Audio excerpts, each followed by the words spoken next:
A black nurse fulfills the dying wish of a Korean Mafia boss before his execution.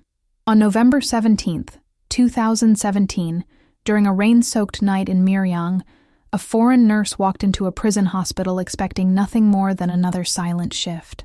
That night, the last man on her list didn't ask for medicine or forgiveness. He asked for a pain to be remembered. Hours later, she would drive through dark roads carrying a notebook that was never meant to exist, and realize she had been part of this story long before that night. What seemed like a final wish was actually a truth, powerful enough to wound both the living and the dead. And when the words were finally read, it became clear that forgiveness was not the ending. It was the burden. Stay until the end to see how everything connects. Follow the channel, like the video, and comment where you're watching from. The sound of metal scraping against concrete echoed through the empty corridor like a prayer no one wanted to answer. Outside, Seoul's winter rain hammered against the reinforced windows of Nambu Correctional Hospital, with the kind of violence that made even guards flinch. But inside, in the fluorescent wasteland of Wing D, there was only silence, and the steady rhythm of wheels pushing a medical cart toward a cell that smelled of disinfectant and something darker. Aisha Monroe had learned to move through these hallways like a ghost. Invisible. Expected. Forgotten the moment she turned a corner. She was 34 years old, born in Atlanta, raised in Pittsburgh, and now living in a cramped studio apartment near Guro Station, where the landlord still called her the foreign nurse, even after 3 years. Her skin was a deep, warm brown that stood out in every room she entered in this country, a fact that some people mentioned with curiosity, others with discomfort, and a few with something that felt like suspicion. Tonight, she carried a tray of sterilized instruments, rubber gloves, and a blood pressure monitor that had seen better days. Her shift was supposed to end at midnight. It was now 11:47 p.m., 13 minutes until she could leave this place and pretend, for a few hours, that she didn't spend her nights caring for men the world had already decided to forget, but something felt different tonight. Heavy. Wrong. The guard at the checkpoint, Officer Kang, who usually nodded without making eye contact, stopped her with an expression she couldn't read. "Cell 9, he said quietly in Korean, his voice barely above a whisper. "Final medical check." Aisha felt her stomach drop. Final medical check. That was the phrase they used when someone had less than 12 hours to live. She nodded, adjusted the cart, and moved forward. Her hands didn't shake. They never did. Not anymore. Not after everything she'd seen in this place. Cell 9 was at the end of the corridor, separated from the others by an additional security door, the kind reserved for prisoners classified as high risk, violent offenders, people whose names still appeared in news articles years after their arrests. When the door buzzed open, Aisha stepped inside and saw him. Han Jun-seok sat on the edge of a metal bed frame, hands resting calmly on his knees, head slightly tilted as if he were listening to music only he could hear. He was 46 years old, though his face carried the weight of someone much older. His hair was cut short, graying at the temples.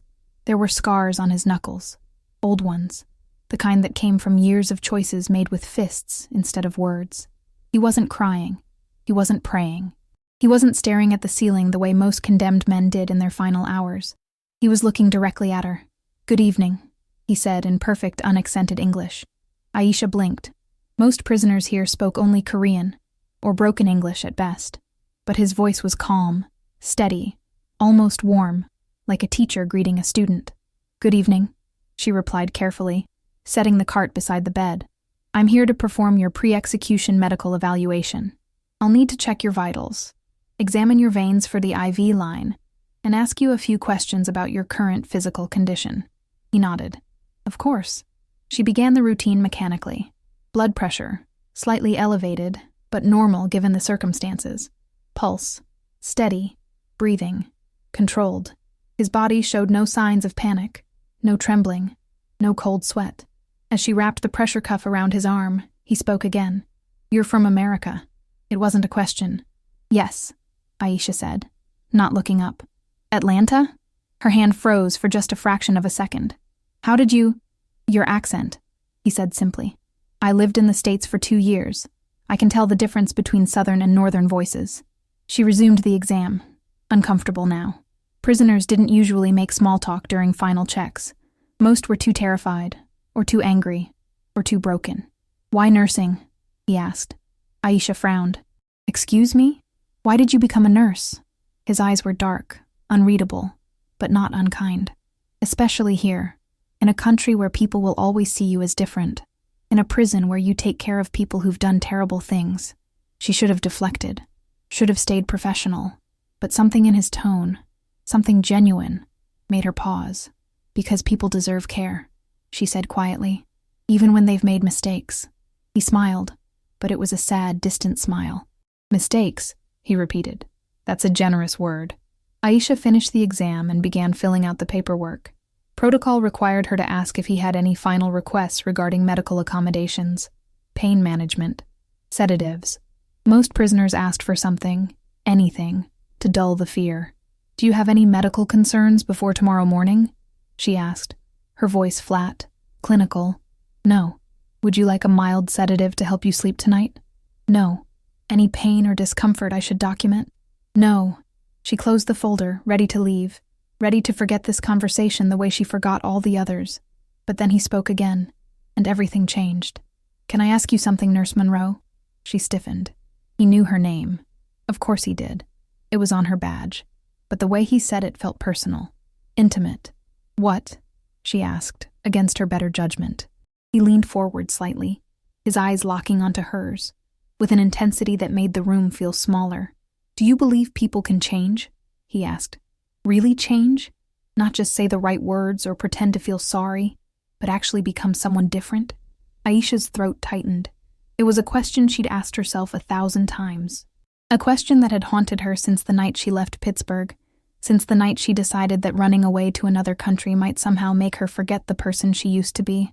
"I don't know," she admitted. He nodded slowly, as if her honesty satisfied him. "I spent 15 years thinking I could," he said.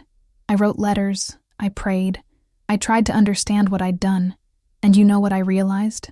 She didn't answer. That some things can't be undone. Some people can't be saved. Not by words, not by time, not even by regret. The rain outside grew louder, battering the windows like fists demanding entry. "Tomorrow morning," he continued, his voice dropping to a whisper, "I'm going to die, and I don't expect anyone to forgive me. I don't deserve it, but there's one thing I need to do before the end. One last truth I need to deliver." Aisha wanted to leave, wanted to push the cart back through the door and never think about this conversation again. But her feet wouldn't move. "The woman I destroyed," Han Jun-seok said, his eyes never leaving hers. "The one whose life I took everything from. You've already stood in front of her, without even knowing it." The words hit Aisha like a punch to the chest. "What are you talking about?" she whispered, but he just leaned back against the cold wall, his expression unreadable, and closed his eyes. "You'll understand soon enough," he said softly. "Sooner than you think." The guard knocked on the door. Time was up. Aisha grabbed the cart with trembling hands and left the cell, the sound of the door locking behind her echoing in her ears. As she walked back through the empty corridor, rain still pounding against the glass, one thought burned in her mind. Who was he talking about? And why did it feel like he was talking about her? Aisha didn't sleep that night. She sat in her tiny apartment in Gurodong, staring at the rain streaking down her window, replaying Han Jun-seok's words over and over in her mind, like a song she couldn't stop hearing. "The woman I destroyed.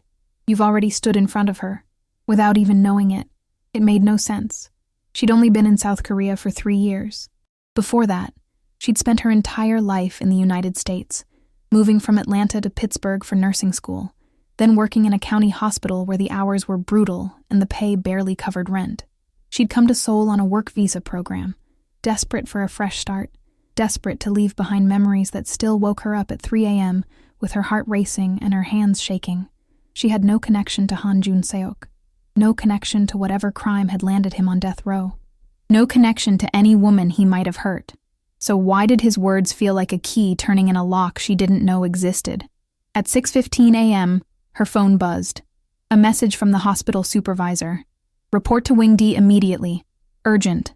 Aisha's stomach dropped. Executions were scheduled for dawn. If they were calling her back now, something had gone wrong, or something had changed. She threw on her scrubs, pulled her hair into a tight bun, and took the subway through the gray morning fog that covered Seoul like a blanket. The city was just beginning to wake up. Street vendors setting up pojangmacha tents, elderly women sweeping sidewalks, students in uniform rushing toward schools. Normal life, ordinary rhythms. But Aisha felt like she was walking through a dream where nothing was quite real. When she arrived at Nambu Correctional Hospital, Officer Kang was waiting at the entrance. His face was drawn, exhausted, and he wouldn't meet her eyes. "Cell 9, he said quietly. "He's asking for you." "What?" Aisha's voice came out sharper than she intended. "That's not protocol. I'm not assigned to—" He refused sedation. He refused the chaplain. He refused his final meal. Kang's jaw tightened. "But he said he'd cooperate if you came. Just for 10 minutes. Aisha's hands went cold. This wasn't normal. Condemned prisoners didn't get to make demands. They didn't get to choose which staff members attended their final hours. But something in Kang's expression told her that someone higher up had approved this. That someone had decided 10 minutes with a foreign nurse was a small price to pay for a smooth execution. She followed him through the checkpoint, through the reinforced doors, down the corridor that felt even more suffocating in the pale morning light. When they reached cell 9, Kang unlocked the door but didn't follow her inside. 10 minutes, he said. No more. The door closed behind her with a sound like a coffin lid. Han Jun-seok sat in the same position as the night before, hands on his knees, head slightly tilted, perfectly calm. But now there was something else in his expression. Urgency. Purpose. "You came," he said softly. "I didn't have much choice," Aisha replied, her voice tight. "What do you want?" He reached beneath his thin mattress and pulled out a small, worn notebook, the kind students used in school, with a blue cover and pages yellowed with age. He held it carefully, as if it were made of glass. "This," he said, "contains everything. Every name, every date, every choice I made that led me here." He paused, his fingers tracing the edge of the notebook. "And every apology I'll never get to say in person." Aisha stared at the notebook, her pulse quickening. "Why are you showing me this?" "Because I need you to deliver it," Jun-seok said. His voice was steady, but there was something underneath it, something raw and desperate. "To a woman named Park Seo-yeon. She lives in Miryang, in Gyeongsang-nam-do province, a small house near the Miryang River, with a green gate and a persimmon tree in the front yard. The details were too specific, too precise. This wasn't a fantasy. This was real. "I can't do that," Aisha said immediately. "I'm a nurse, not a messenger. And even if I wanted to, I'd lose my job. She's the widow," Jun-seok interrupted quietly, "of the man I destroyed." The words hung in the air like smoke. Aisha felt her breath catch. She'd read about his case years ago, when she first started working at the prison. Han Jun-seok had been convicted of ordering an armed robbery that went wrong. Terribly, fatally wrong. A man named Park Min-ho had been working late at a convenience store in Miryang when 3 men broke in. There was a struggle, a weapon discharged. Park Min-ho died on the floor between aisles of instant ramen and soju bottles, bleeding out before the ambulance arrived. The robbers were caught within hours. 2 were sentenced to life in prison. The 3rd died in a fight behind bars. But Han Jun-seok, the one who planned it, who gave the orders, who never pulled a trigger but carried the weight of command, he was sentenced to death. "She never got closure," Jun-seok continued, his voice cracking slightly for the first time. "I tried to send letters. They were blocked. I tried to request a meeting. Denied. I tried everything the system would allow, and it was never enough. So now, with the last hours I have, I'm asking you, not as a prisoner, not as someone who deserves anything, but as one human being to another." Aisha looked at the notebook in his hands. It was such a small thing, harmless, just paper and ink, but she knew that carrying it would mean crossing a line she couldn't uncross. "Why me?" she whispered. Jun-seok's eyes met hers, and for the first time, she saw something that looked like recognition. "Because you understand what it means to run from the past," he said softly. "And you understand what it means to wish you could undo just one moment, just one choice." Aisha felt her throat tighten. How did he know? How could he possibly know? Before she could respond, Jun-seok opened the notebook to a page near the middle. His handwriting was small, careful, controlled, the writing of someone who'd spent years crafting words he knew might never be read. But there, in the center of the page, was something that made Aisha's heart stop. A date. March 17th, 2021. The day she'd left Pittsburgh. The day everything changed. "What is this?" she breathed. Jun Seok closed the notebook gently and held it out to her. "The beginning of your answer," he said. Outside, a bell rang. The 5-minute warning. Aisha's hands trembled as she reached for the notebook. She didn't want to take it. Didn't want to carry the weight of a dying man's confessions. Didn't want to become part of a story that had already ended in blood and regret. But her fingers closed around the worn cover anyway. And in that moment she knew, whatever happened next, she'd already chosen. The door opened. Officer Kang stood waiting. "Time," he said. Aisha turned back one last time. Han Jun-seok was watching her with an expression she couldn't read, something between gratitude and sorrow. "There's a page missing," he said quietly. "From the year you left America. Find out why." Then the guards entered, and she was ushered out into the hallway, clutching the notebook against her chest like a secret she didn't want, but couldn't let go. Behind her, the door to cell 9 locked with a finality that echoed through her bones. Aisha called in sick for the first time in 3 years. She sat in her apartment for 2 hours after leaving the prison, staring at the blue notebook on her kitchen table, like it might explode if she touched it. The execution would be complete by now. Han Jun-seok was gone. His body had already been processed, documented, and prepared for whatever burial arrangements had been made. The system had moved on, but the notebook remained, and with it, a promise she'd made in a moment of weakness, or compassion, she couldn't tell which anymore. At 10:30 a.m. she opened it. The first pages were dates and names written in meticulous Korean, followed by English translations in parentheses. Meetings, transactions, decisions that seemed mundane at first. Hiring someone for a job, lending money to a friend, making introductions between business contacts. But as the pages progressed, the tone shifted. The handwriting grew tighter, more controlled, as if Jun-seok had been pressing the pen harder with each confession. Then came the entry about Park Min-ho. Aisha read it 3 times, her hands shaking. Jun-seok had written everything. How he'd needed money to pay off gambling debts accumulated during his years in Atlanta. How he'd recruited 3 men he thought he could control. How he'd chosen the convenience store in Miryang specifically because it was small, isolated, and seemed like an easy target. How he'd told them no weapons, just intimidation, just fear, just enough to get the cash and disappear. But one of the men, a younger guy named Choi something, Jun-seok's handwriting became illegible with emotion here, had brought a weapon anyway. And when Park Min-ho resisted, when he tried to protect the money that wasn't even his, but belonged to the store owner who trusted him, everything went wrong in the space of 3 seconds. The description was clinical, detached, as if Jun-seok had forced himself to write it without feeling, because feeling would have made it impossible to continue. But then came the apologies, pages and pages of them, letters he'd tried to send, words he'd practiced saying, explanations that all sounded hollow and insufficient because nothing could bring back a father, a husband, a man who'd been working a night shift to save money for his son's university tuition. Aisha closed the notebook and pressed her palms against her eyes. She shouldn't be reading this. She shouldn't be involved in any of this. But then she remembered the missing page. She flipped through the notebook again, more carefully this time, counting entries by year. And there, right in the middle of 2021, a page had been torn out. Not ripped in anger, but removed carefully, deliberately, leaving only a thin strip of paper along the spine. March 2021. The month she'd left Pittsburgh. The coincidence felt too precise to be random. Aisha made a decision that would change everything.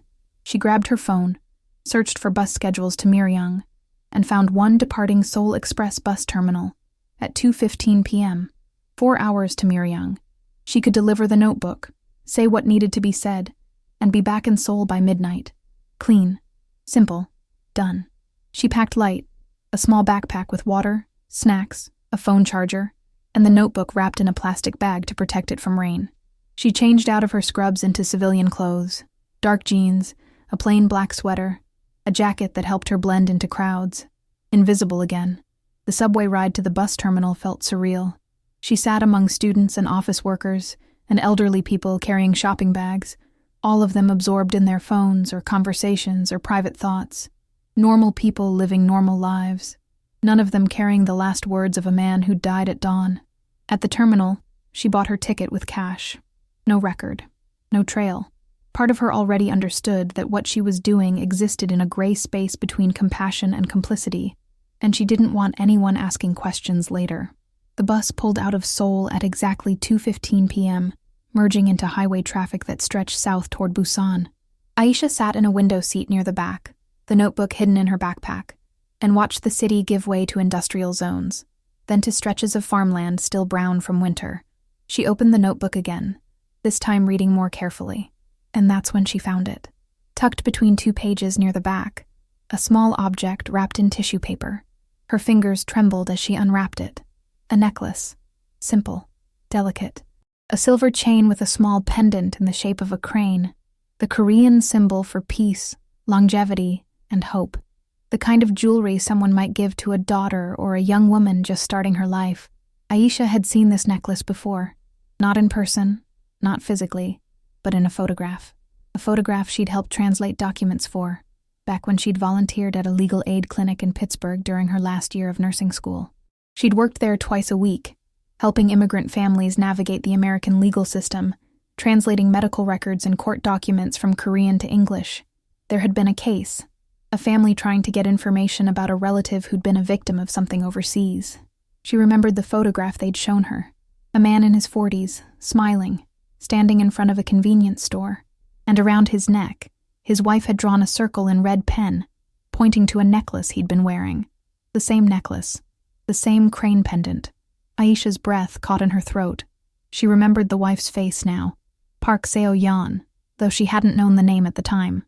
The woman had been desperate, broken, searching for answers about her husband's death in a foreign country, trying to navigate international legal systems that moved too slowly and cared too little. And Aisha had been there, had helped translate a single document, had filed paperwork, had been one tiny, forgettable part of a process that ultimately went nowhere because bureaucracy and distance and time had swallowed everything. She'd forgotten about it completely until this moment. But Han Jun-seok hadn't forgotten. Somehow, impossibly, he'd known. He'd connected the dots between a volunteer translator in Pittsburgh and a nurse in Seoul. He'd understood that Aisha had touched his story years before either of them knew the other existed. The bus slowed as it exited the highway, approaching Miryang. Through the window, Aisha could see the Miryang River cutting through the landscape, its water dark and swift from recent rain. Mountains rose in the distance, their peaks hidden by low clouds. The city looked small, quiet, the kind of place where everyone knew everyone, where secrets didn't stay secret for long, where a stranger with dark skin and a foreign face would be noticed immediately. Aisha's phone buzzed. A message from the hospital. "Where are you? Supervisor needs to speak with you urgently." She turned off her phone.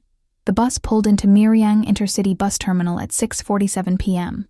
The sky was already darkening, the air cold enough to see her breath. Aisha stepped off the bus with her backpack and the notebook and the necklace that felt like it weighed 1,000 pounds. She found a taxi outside the terminal, an old Hyundai with a driver who looked at her with undisguised curiosity. "Where to?" he asked in Korean. Aisha took a breath. This was the moment, the last chance to turn back, to throw the notebook away, to pretend none of this had ever happened. Instead, she said, "Near the Miryang River. A house with a green gate and a persimmon tree." The driver's expression shifted. Recognition. Something else. Maybe pity. "I know the place," he said quietly. And as the taxi pulled away from the terminal, winding through narrow streets lined with traditional houses and modern apartments, Aisha realized with absolute certainty that she was about to meet the woman whose life had intersected with hers years ago in ways neither of them had understood. The woman Han Jun-seok had destroyed. The woman who might destroy Aisha in return. The house appeared exactly as Han Jun-seok had described it. A small traditional Hanok structure, with modern additions, weathered wood and concrete blending together in a way that spoke of practical repairs, done over years of necessity rather than choice.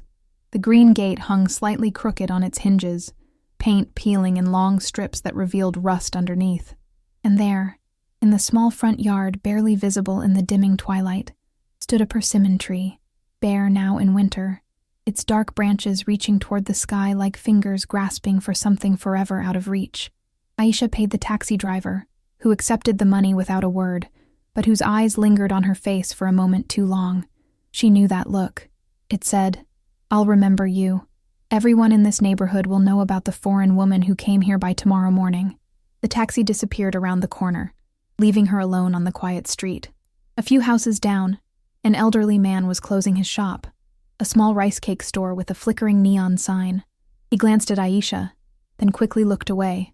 In the distance, she could hear the Miryang River moving steadily through the darkness, indifferent to human drama. Aisha stood before the green gate, the notebook heavy in her backpack, her heart hammering against her ribs. She'd practiced what she would say during the entire bus ride. Respectful, brief, apologetic for the intrusion, just delivering something that was requested, nothing more. But now, standing here in the cold with her breath forming clouds in the air, all those carefully constructed sentences evaporated. Before she could decide whether to knock or run, the front door opened. Park Seo-yeon stood in the doorway, backlit by the warm yellow light of her home. She was smaller than Aisha had imagined, barely 5 feet tall, with silver-streaked hair pulled into a low bun, and wearing a simple house dress covered by a thick cardigan. Her face was lined deeply, the kind of aging that came not from years, but from grief that had burrowed into bone and settled there permanently. But her eyes were sharp, alert, and utterly unsurprised. "You're the nurse," she said in Korean, her voice steady and clear. Aisha's throat went dry. You know who I am?" "The prison called," Seo-yeon replied. 2 hours ago. They said a staff member had taken something that belonged to the man who ruined my life. They said you were coming here." She paused, her gaze moving over Aisha with an intensity that felt like being X-rayed. "They didn't say you were black. Or American. But I suppose that doesn't matter much, does it?" The words weren't cruel, just factual. Observational. "I can explain," Aisha began, but Seo-yeon raised one hand, a simple gesture that carried absolute authority. "Come inside," she said. "It's too cold to talk out here, and the neighbors are already watching." Aisha followed her through the gate, across the small yard where the persimmon tree's shadow fell across frozen ground, and into the house. The interior was warm but sparse. Minimal furniture, walls that needed repainting, floors that creaked with every step. The kind of home maintained by someone who'd stopped caring about appearances years ago because survival took all available energy. They sat at a low wooden table in the main room, where an electric heater glowed orange in the corner. Seo-yeon poured barley tea from a thermos into 2 small cups, the automatic hospitality of a Korean home, even under impossible circumstances. "So," Seo-yeon said, settling across from Aisha with her hands wrapped around her cup. "He gave you something before they ended his life." It wasn't a question. Aisha carefully removed the notebook from her backpack and placed it on the table between them. The blue cover looked shabby and insignificant in the warm light. Just an old-school notebook, nothing special, but the weight it carried made the air feel thick. "He asked me to bring this to you," Aisha said quietly. His final words, his apologies, everything he wanted to say but never could. Seo-yeon stared at the notebook for a long moment. She didn't reach for it, didn't touch it. Her expression remained completely neutral, as if she were looking at a stone or a piece of wood, something devoid of meaning. "Did he suffer?" she asked suddenly, her eyes lifting to meet Aisha's. The question caught Aisha off guard. What? When they ended him, did he suffer? Did he cry? Did he beg? Aisha thought back to those final moments in Cell 9. Han Jun-seok's calm face, his steady voice, his absence of fear. "No," she said honestly. "He was peaceful, accepting." Something flickered across Seo-yeon's face. Anger, maybe, or disappointment. She took a slow sip of her tea. "My husband suffered," she said quietly. "He was on that floor for 7 minutes before the ambulance arrived. 7 minutes of bleeding, of pain, of knowing he was dying and wouldn't see our son graduate from high school, wouldn't walk our daughter down the aisle, wouldn't grow old with me." Her voice didn't rise, didn't break. It stayed perfectly level, which somehow made it worse. "So, forgive me if I don't feel comforted that his destroyer went peacefully." Aisha felt tears prick at the corners of her eyes. "I'm sorry.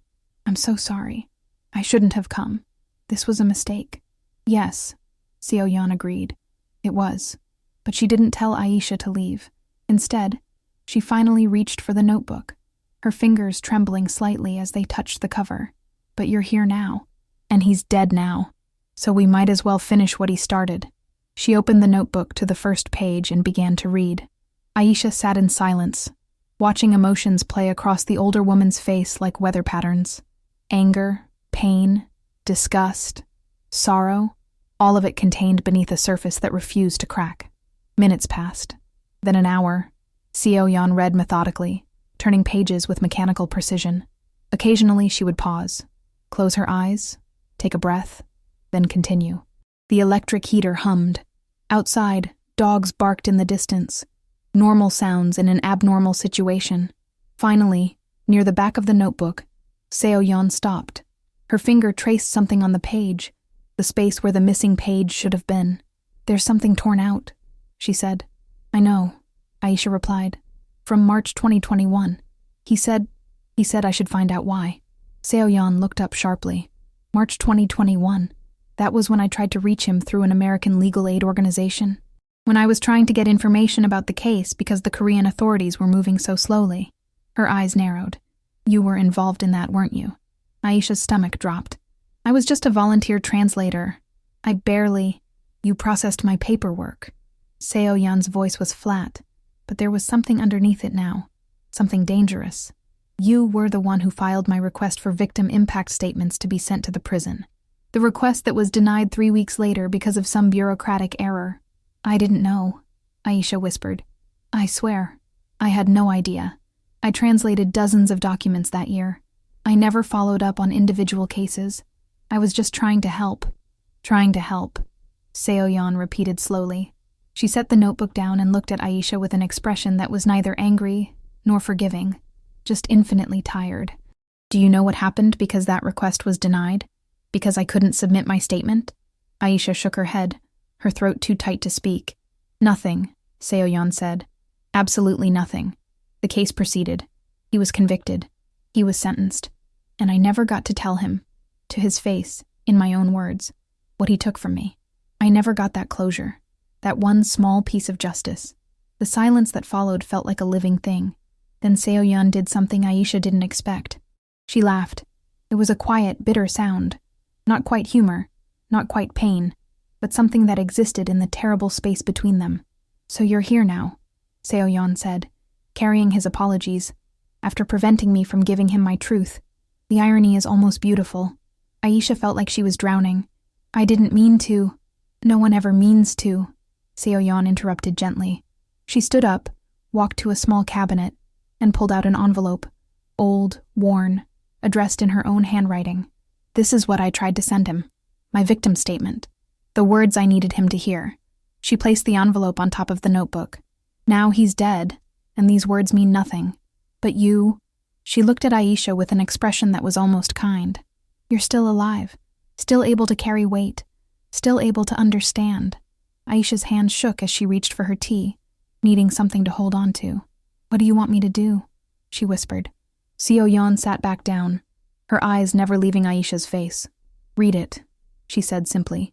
"Read what I would have told him, and then you'll understand why some apologies come too late." Aisha didn't open the envelope that night. She couldn't. Not while sitting across from Park Seo-yeon in that small, warm room that smelled of barley tea and old grief. Not while the widow watched her with eyes that had seen too much and forgiven too little. Instead, she tucked the envelope carefully into her backpack, alongside the notebook, promised she would read it, and left the house feeling like she'd swallowed broken glass.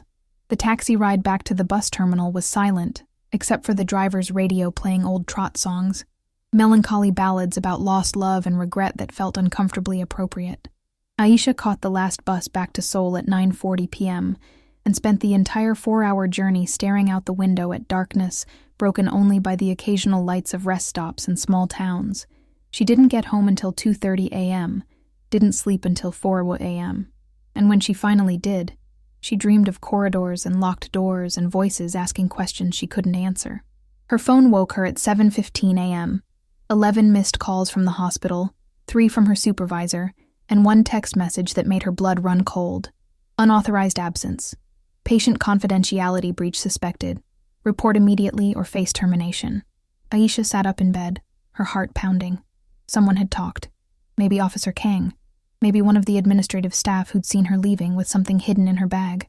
Maybe the taxi driver in Miryang who'd driven her to Seo Yeon's house, and then, over dinner with his wife, mentioned the strange foreign nurse asking about the widow everyone knew. Small towns talked, and information traveled faster than buses. She called the hospital. Her supervisor answered on the first ring. "Where have you been?" The woman's voice was ice. And more importantly, what did you take from the condemned prisoner's cell? Aisha's mind raced. Lying would only make things worse. But telling the truth meant admitting she'd violated protocol, transported personal effects without authorization, and made contact with a victim's family member on behalf of an executed criminal. "I can explain," she started. "Save it," her supervisor cut her off. "Don't come in today. Don't come in this week.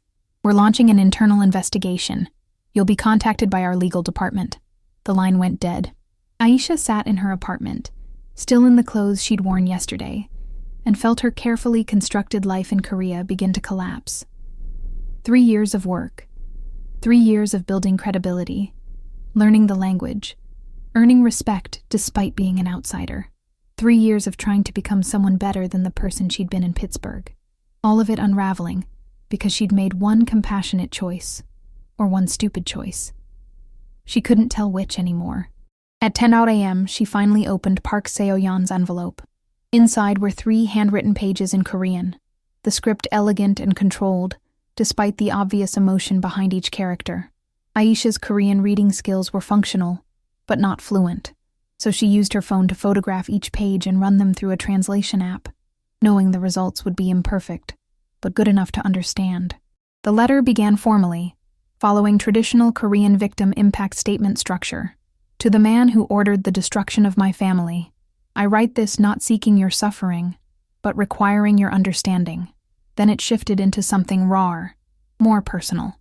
Seo-yeon described the night she'd received the phone call about her husband's death, how she'd been preparing dinner, galbi jjim, his favorite, planning to surprise him when he came home from his night shift, how their son, Min-jae, had been studying for his college entrance exams in his room, completely unaware that his father was already gone, how their daughter, Hye-jin, had called from university in Seoul just minutes before the police arrived, laughing about something funny that happened in her psychology class.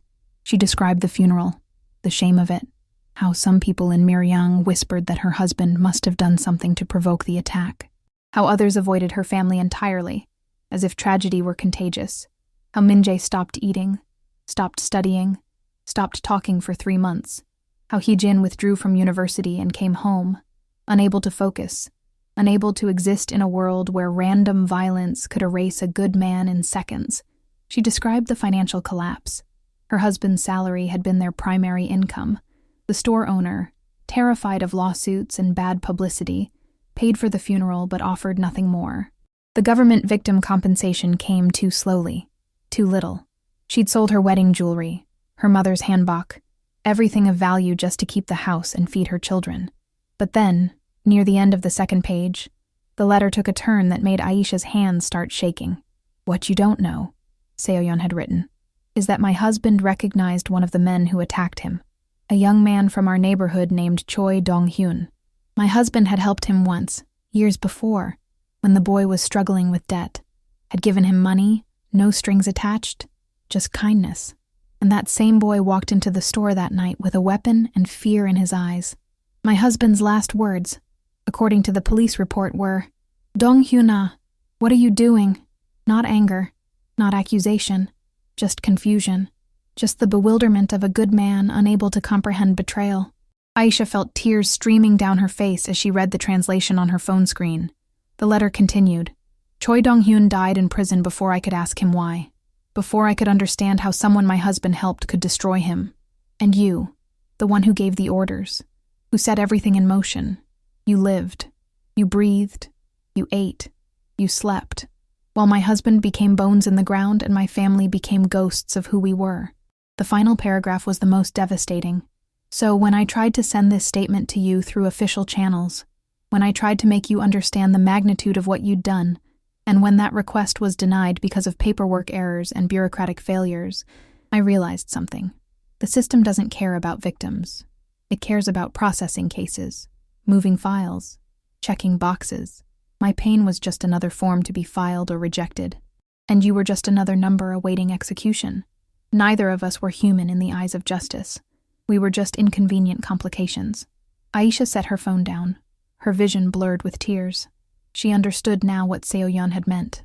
The apologies in Han Jun-seok's notebook were sincere, detailed, and utterly meaningless, because they came too late, because the widow had been denied the chance to speak her truth when it might have mattered, because a volunteer translator in Pittsburgh, a young nursing student trying to help immigrant families, trying to be useful, had processed paperwork incorrectly and closed a door that should have remained open.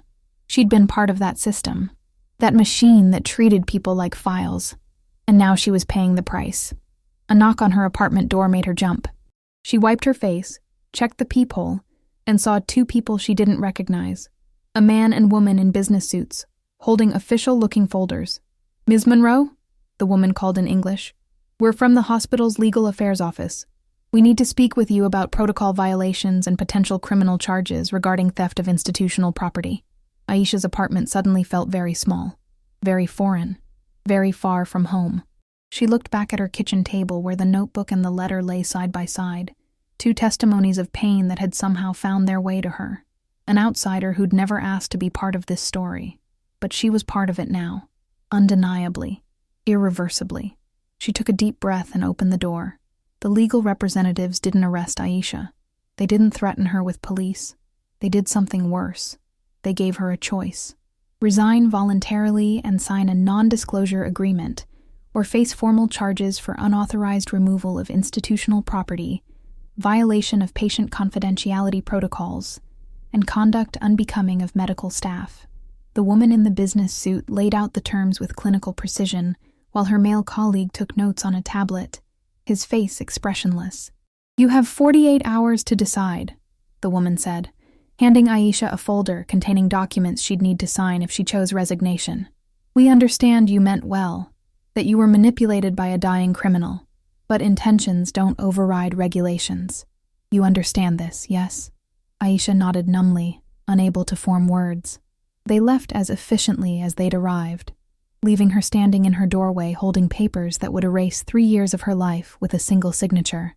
She closed the door, slid down to the floor, and finally let herself break.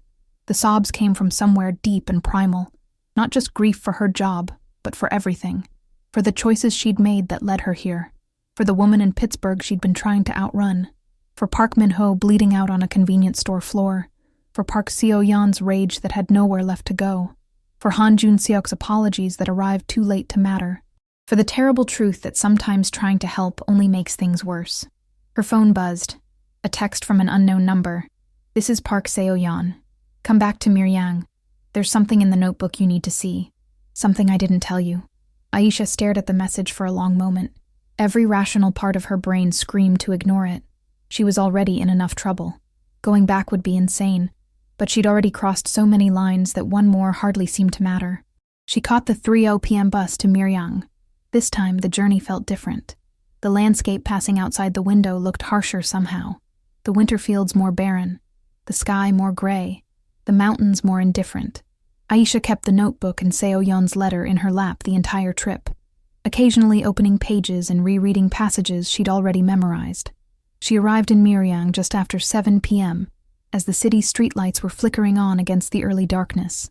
She took the same taxi, different driver this time, an older woman who didn't ask questions, to the house with the green gate and the persimmon tree. Seo-yeon was waiting on the front step, wrapped in a heavy coat despite being outside for what must have been hours. Her breath formed clouds in the freezing air. She stood when she saw Aisha approaching. "You came," Seo-yeon said.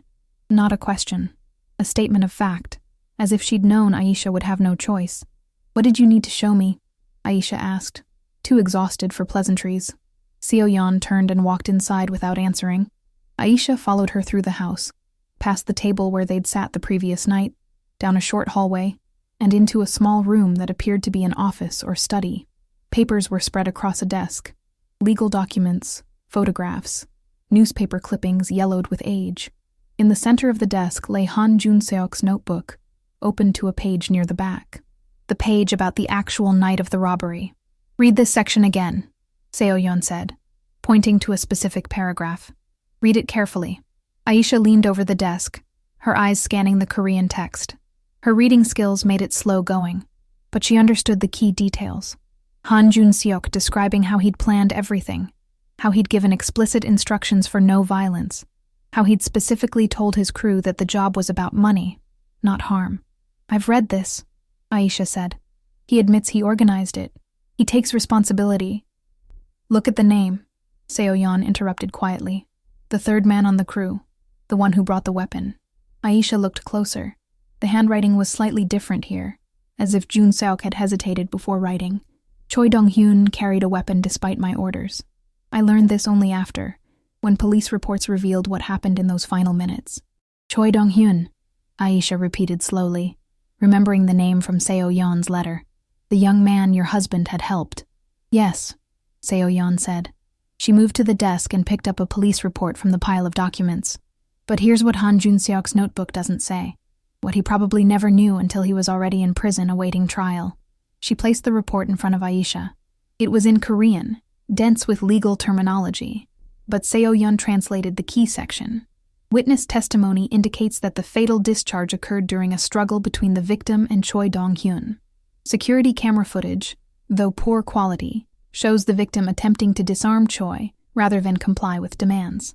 Medical examiner's report confirms single shot fired at close range, trajectory consistent with accidental discharge during physical altercation. Aisha's stomach turned. Accidental? The prosecutor's office ruled it felony consequences, meaning intent didn't matter because the crime was already in progress. But the actual moment of death? Seo-yeon's voice was hollow. An accident. A struggle. A young man panicking with a weapon he shouldn't have brought. A good man trying to stop something terrible from happening. And a trigger pulled in the chaos of violence neither of them wanted. She picked up another document. A prison record. Choi Dong-hyun took his own life 6 months into his sentence. He left a note confessing that he'd lied during the trial, that Han Jun-seok had specifically told him no weapons, that he'd brought one anyway because he was scared and stupid and 22 years old. Aisha felt the room spinning. So Han Jun-seok didn't order anyone to. "He ordered the robbery," Seo-yeon said firmly. "That part is true. That part makes him guilty. But the actual moment that took my husband from me, that was chaos. Panic. Human error compounded by human error." She sat down heavily in the desk chair, suddenly looking much older than she had moments before. "I've known this for 10 years, since Choi's note was sent to me by the prison authorities. And for 10 years I've chosen to hate Han Jun-seok anyway, because hating him was easier than accepting that my husband died for nothing. For a random convergence of bad decisions and worse luck." Aisha's hands were shaking. "Why are you telling me this now?" Seo-yeon looked up at her, and for the first time, there were tears in her eyes. Not falling, just present, like rain that refused to release. "Because you need to understand what you carried," she said softly. "You brought me his apologies, his confessions, his attempt at atonement, and I wanted you to know that I could have given him something in return. I could have told him that the death wasn't fully his fault, that the boy he trusted destroyed everything without his knowledge. I could have offered him that one small piece of relief before he died." She reached for the notebook and slowly, deliberately, tore out a single page, the page describing the robbery. She folded it carefully and placed it in Aisha's hands. "But I didn't," Seo-yeon whispered. "I chose to let him die believing he was fully responsible.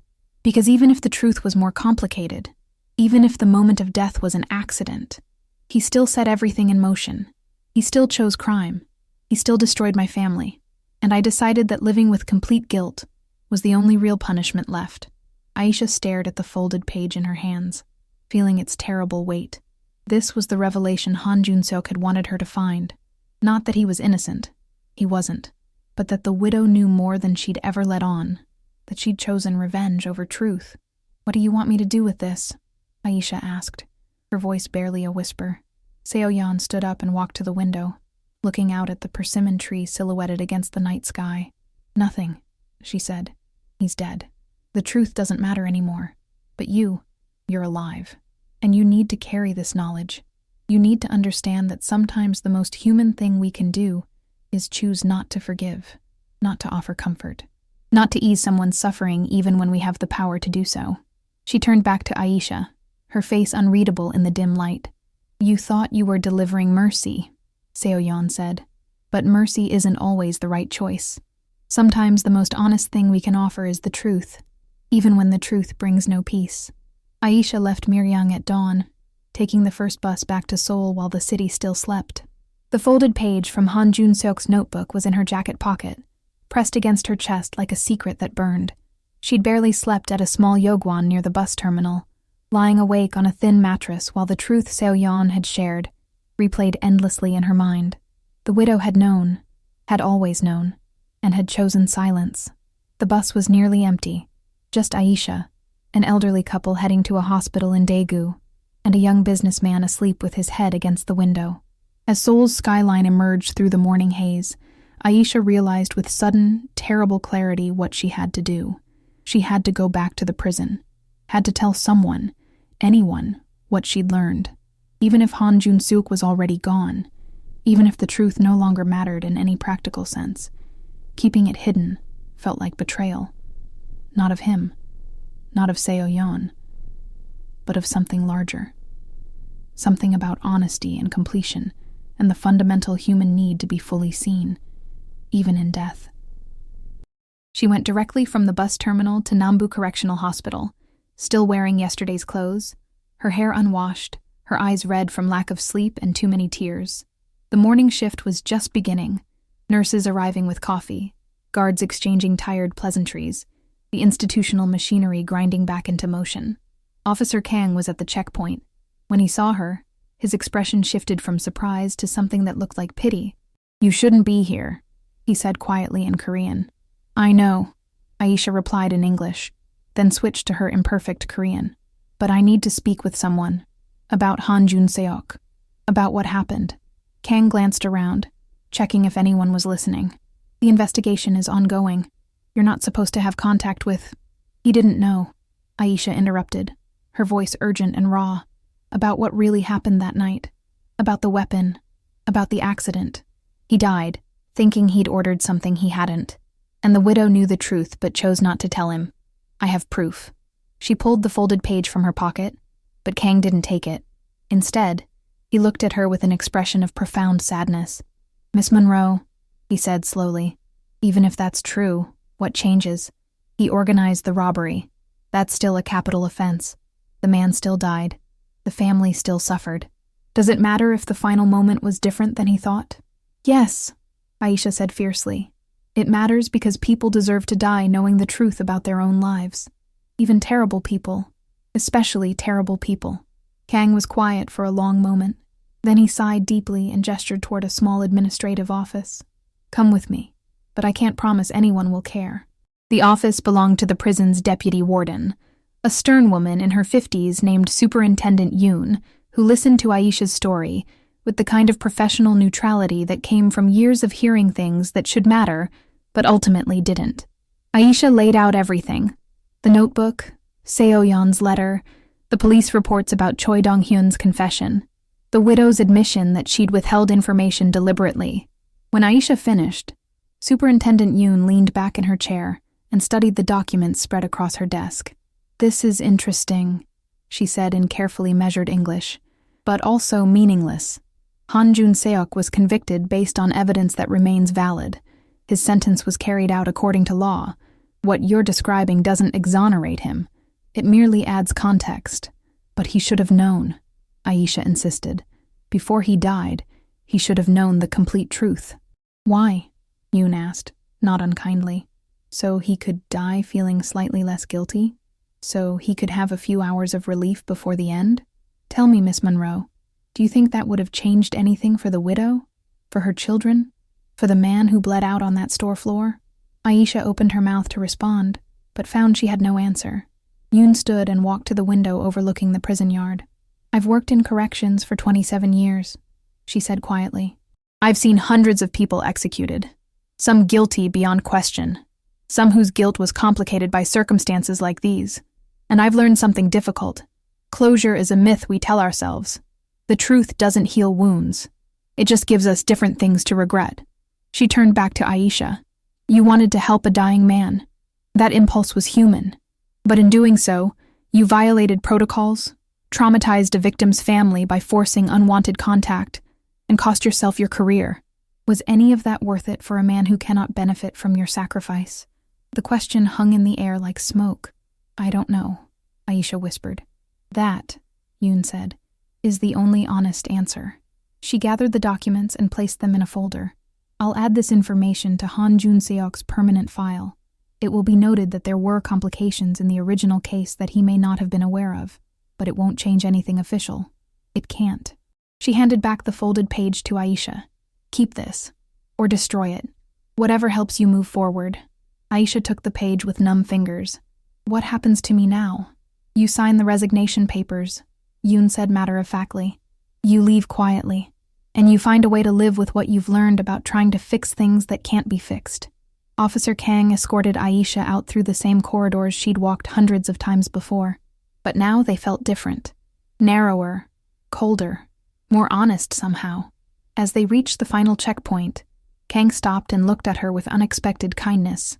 For what it's worth, he said in halting English, I think you tried to do something good.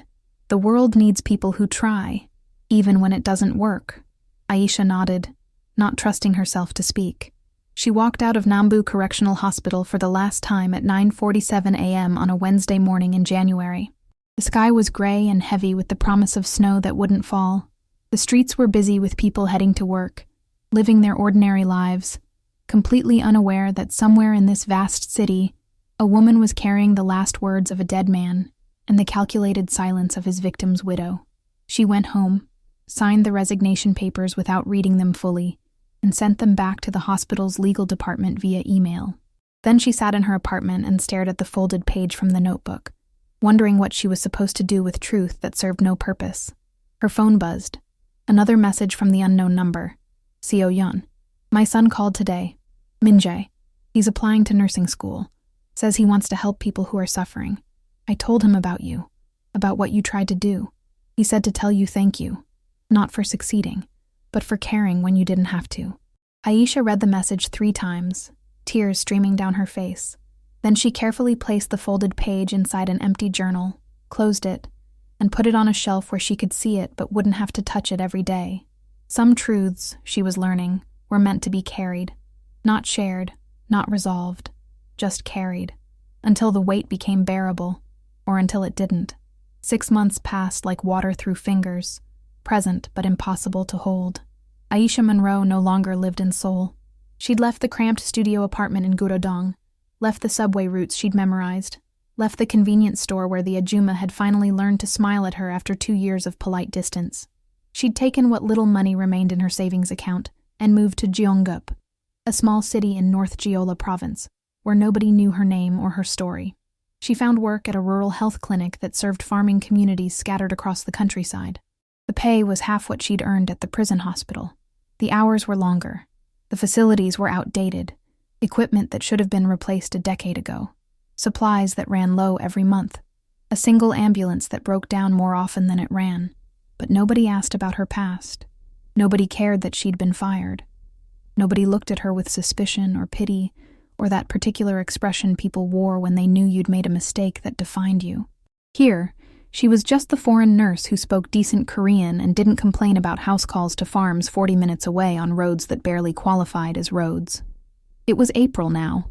Spring had arrived with its usual violence, cherry blossoms exploding across the landscape in pink and white, yellow forsythia covering hillsides, the smell of earth warming after winter. Aisha had taken to walking in the evenings after her shifts ended, following paths between rice paddies where frogs sang their ancient songs, and old women tended vegetables in gardens that had been in their families for generations.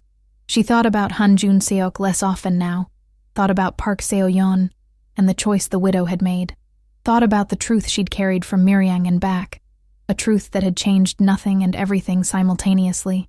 She'd stopped checking her email obsessively, stopped jumping every time her phone buzzed. The legal threats from the hospital had never materialized into actual charges.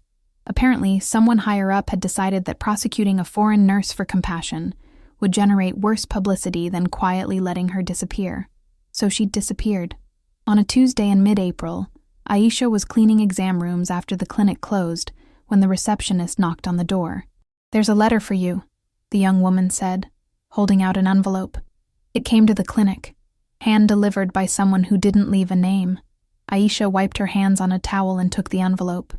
Her name was written on the front in handwriting she didn't recognize, neat, precise Korean characters spelling out Monroe Aisha in the formal style. She waited until she was back in her small rental room, a converted storage space above a Hanok guest house, before opening it. Inside was a single page, handwritten in Korean with English translation below each paragraph. The letter was from Park Min-jae, Seo-yeon's son. "Dear Nurse Monroe," it began. "My mother gave me your new address. I hope it's okay that I'm writing to you. I wanted you to know what happened after you left Miryang." Aisha sat on her narrow bed, the evening light filtering through rice paper windows, and read. Min-jae wrote about how his mother had changed in the months following their conversations, how Seo-yeon had finally started attending grief counseling sessions at a community center in Busan, how she'd begun volunteering at a victim advocacy organization, helping other families navigate the legal system that had failed her. "She told me about the truth she kept from Han Jun-seok," Min-jae wrote, about knowing that Choi Dong-hyun acted against orders, about choosing not to tell him before his execution. "At first I was angry with her. I thought she'd been cruel. But then she explained something that I think you'll understand." Aisha's hands trembled slightly as she continued reading. "She said that forgiveness isn't about making the person who hurt you feel better. It's not about easing their conscience or helping them die in peace. Real forgiveness, if it comes at all, is about releasing yourself from the obligation to carry someone else's guilt, alongside your own. And she wasn't ready for that release. Maybe she never will be. But she said that's okay. That she's learned to live with anger that's honest, rather than peace that's pretend." The letter continued. "I'm starting nursing school next month at Cheonam National University. I chose nursing because of my father. He was always helping people, always caring, even when it cost him. But I also chose it because of you. Because you showed me that caring for people isn't about fixing everything. It's about showing up even when the situation is impossible, even when you'll be punished for trying, even when the person you help might not deserve it." Aisha felt tears sliding down her cheeks, warm and unexpected. "My mother wanted me to tell you something else," Min-jae's letter concluded. "She said she doesn't forgive Han Jun-seok. She probably never will. But she's grateful you existed in the world at the right moment to receive his last words. Because even if she couldn't give him peace, at least someone witnessed his regret. And sometimes," she said, "being witnessed is the only grace any of us can hope for." At the bottom of the page was a phone number and an email address. "If you ever want to talk," Min-jae had written, "I'm here, not as someone who needs anything from you, just as someone who understands that trying to help people is complicated and painful, and necessary anyway." Aisha set the letter down and looked out her window at the Korean countryside painted gold by sunset. Somewhere in the distance, she could hear children playing, a dog barking, normal life continuing with its casual indifference to human drama. She thought about Han Jun-seok in that prison cell, calm and resigned, asking her a question about change and redemption. She thought about Park Seo-yeon in that small house with the green gate, choosing truth over comfort. She thought about herself, a woman who'd run from Pittsburgh to Seoul to Jonggup, always trying to outrun the feeling that she wasn't good enough, didn't help enough, couldn't save enough. Maybe Min-jae was right. Maybe caring wasn't about fixing things. Maybe it was just about showing up, bearing witness, carrying weight, even when it accomplished nothing measurable. She picked up her phone and composed a message to the number Min-jae had provided. "Thank you for your letter. I'm proud you're becoming a nurse. The world needs people like you, people who choose compassion even after seeing its costs. Good luck with school." She pressed send before she could second-guess herself. Then she pulled out the journal where she'd stored the folded page from Han Jun-seok's notebook. She hadn't looked at it in months, but tonight, she opened it and read the words again. The confession, the regret, the gap where truth should have been.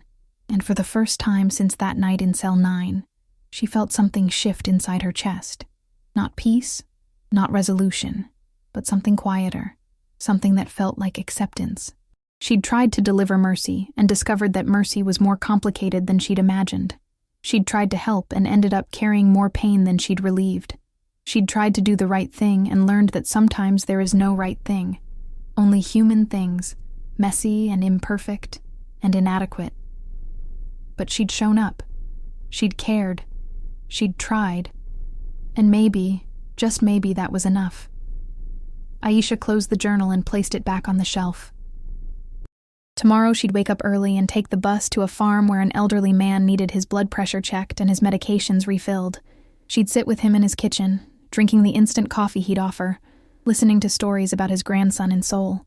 She'd do her job with care and attention, not because it would change the world, but because it was what needed doing. The last light faded from her window. Spring darkness settled over Jeongeuk, gentle and complete. And somewhere in that darkness, Aisha finally understood the lesson she'd been too afraid to learn. Sometimes the last kindness you can offer isn't forgiveness or salvation, or even comfort. Sometimes it's simply this: the willingness to hold someone's truth without trying to fix it, to witness pain without demanding it transform into something easier to carry. To be honest, even when honesty heals nothing, especially then. When the silence finally settles, we are left with something heavier than grief: responsibility. Not for the crimes committed, but for the choices made after the damage was done. She did not heal anyone with medicine that night. She healed with truth, and truth is never gentle. It does not promise comfort. It only promises that the lie will not survive another generation. Ask yourself honestly, if you were in her place, would you have chosen peace over honesty? Would you have offered forgiveness just to ease a dying man's fear? Or would you have carried the weight of a truth that hurts but refuses to rot? Sometimes mercy feels kind in the moment, but courage is what changes the shape of the future. This story does not end with redemption, because real life rarely does. It ends with a question that lingers long after the screen fades to black. When you stand between silence and truth, between comfort and justice, which burden are you willing to carry? And which lie are you brave enough to break?